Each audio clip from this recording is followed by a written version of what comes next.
நம்ம இன்னைக்கு துவரம் பருப்பு போடாம சாம்பார் எப்படி செய்யறதுன்னு தான் பார்க்க போறோம்.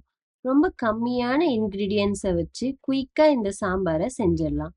துவரம் பருப்பு சேர்த்து செய்யறத விட ரொம்ப டேஸ்டியா இருக்கும். இட்லி, தோசை, பொங்கல், உப்புமா எல்லாத்துக்குமே இந்த சாம்பார் ரொம்ப பெர்ஃபெக்ட்டா பொருந்தும்.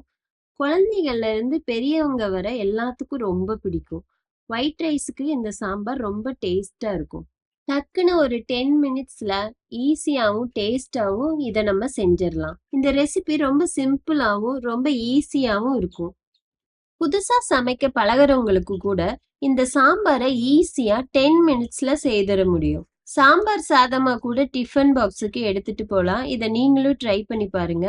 அல்டிமேட் டேஸ்ட்ல இந்த சாம்பாரை எப்படி செய்யலாம்னு பார்க்கலாம். வாங்க வீடியோக்குள்ள போலாம். Welcome to food to Indian. அடுப்பு ஆன் பண்ணி பாத்திரத்தை வச்சுக்கோங்க. 3/4 டம்ளர் வாட்டர் ஆட் பண்ணிக்கோங்க. கொடம்புளி 1 இந்த சைஸ் போட்டுக்கோங்க. நான் கொடம்புளி யூஸ் பண்றேன். நீங்க எப்பவும் யூஸ் பண்ற புளிய கூட யூஸ் பண்ணிக்கோங்க. கொதிச்ச பிறகு அதை ஓரமா எடுத்து வச்சுக்கோங்க.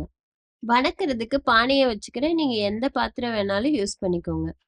சூடானதுக்கு அப்புறம் ஆயில் 2 டீஸ்பூன் ஆட் பண்ணிக்கோங்க. கடலைப்பருப்பு 1 டீஸ்பூன் ஆட் பண்ணிக்கோங்க. 2 மினிட்ஸ் வணக்கிக்கோங்க. இதுல 2 வரமிளகா ஆட் பண்ணிக்கோங்க. கொத்தமல்லி 1 டீஸ்பூன், சீரகம் 1 டீஸ்பூன், வெந்தயம் 1/4 டீஸ்பூன் எல்லாத்தையும் ஒட்டுக்கா ஆட் பண்ணிக்கோங்க. 2 பிஞ்ச் பெருங்காயத்தூள் ஆட் பண்ணிக்கோங்க. இதுல 4 டீஸ்பூன் தேங்காய் ஆட் பண்ணிக்கோங்க. நல்லா வணக்கி விடுங்க. அடுப்பை மீடியம் ஃப்ளேம்ல வச்சுக்கோங்க. ஒரு 3 மினிட்ஸ் வணக்கிக்கோங்க.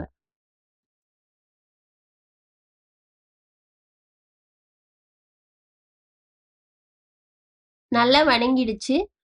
அடுப்பை ஆஃப் பண்ணிடுங்க. ஆற வச்சு மிக்ஸி ஜார்ல போட்டு அரைச்சி எடுத்துக்கோங்க. இப்ப சாம்பாருக்கு தேவையான காய்கறியை தாளிச்சு விட்டுக்கலாம். அடுப்பு ஆன் பண்ணி பானையை வச்சுக்கோங்க. சூடானதுக்கு அப்புறம் ஆயில் 3 டீஸ்பூன் விட்டுக்கோங்க.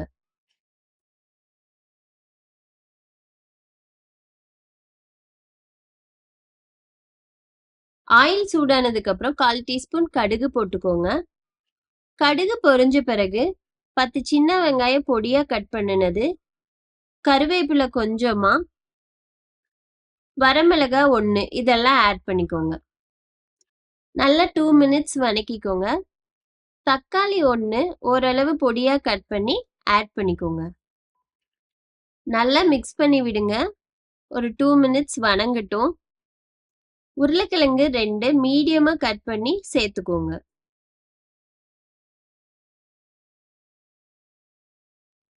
கத்திரிக்காய் 5 நீள நீளமா கட் பண்ணி சேர்த்துக்கோங்க. நல்லா மிக்ஸ் பண்ணி விடுங்க. காய் எது வேணாலும் நீங்க சேர்த்துக்கோங்க, உங்க விருப்பம்தான். ஏற்கனவே கொடம்புளி 1 போட்டு 3/4 டம்ளர் தண்ணி ஊற்றி கொதிக்க வச்சதை இதுல இப்ப ஆட் பண்ணிக்கோங்க.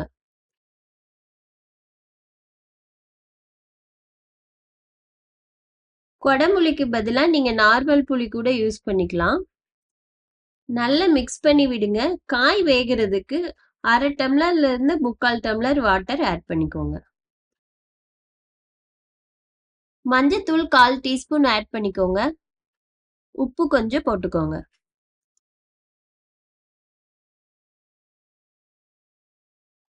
அரை டீஸ்பூன் குழம்பு மிளகாய் தூள் ஆட் பண்ணிக்கோங்க. நல்லா மிக்ஸ் பண்ணி விடுங்க. காய் வேகணும். 10 மினிட்ஸ் அப்படியே விட்டுடுங்க. ஒரு பிளேட் போட்டு மூடி வச்சுக்கோங்க. 10 மினிட்ஸ் ஆச்சு. இப்ப தட்டை ஓபன் பண்ணி காய் வெந்திருக்கான்னு பார்க்கலாம். காய் நல்லா வெந்துருச்சு. இப்போ கடலைப்பருப்பு, தேங்காய் எல்லாம் போட்டு ஏற்கனவே அரைச்சு வச்சதை இதுல ஆட் பண்ணிக்கோங்க. கொஞ்சமா தண்ணிய மிக்ஸி ஜார்ல ஊத்தி கழுவி ஊத்திக்கோங்க. உங்களுக்கு தண்ணியா சாம்பார் வேணும்னா அதுக்கு தகுந்த மாதிரி வாட்டர் ஆட் பண்ணிக்கோங்க. நல்லா மிக்ஸ் பண்ணி விடுங்க. ஒரு கொதி வரணும். சால்ட் தேவையான அளவு போட்டுக்கோங்க. 5 மினிட்ஸ் விட்டுடுங்க. நல்லா கொதிக்கட்டும். சாம்பார் நல்லா கொதிச்சிருச்சு. ஃபைனலா கொத்தமல்லி தழைய தூவி விட்டுடுங்க. நல்லா மிக்ஸ் பண்ணி விடுங்க.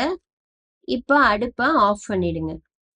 புதுசா பழகுறவங்க இந்த ரெசிபிய மறக்காம ட்ரை பண்ணி பாருங்க. அவ்வளவுதான். பருப்பில்லாத சாம்பார் ரெடி.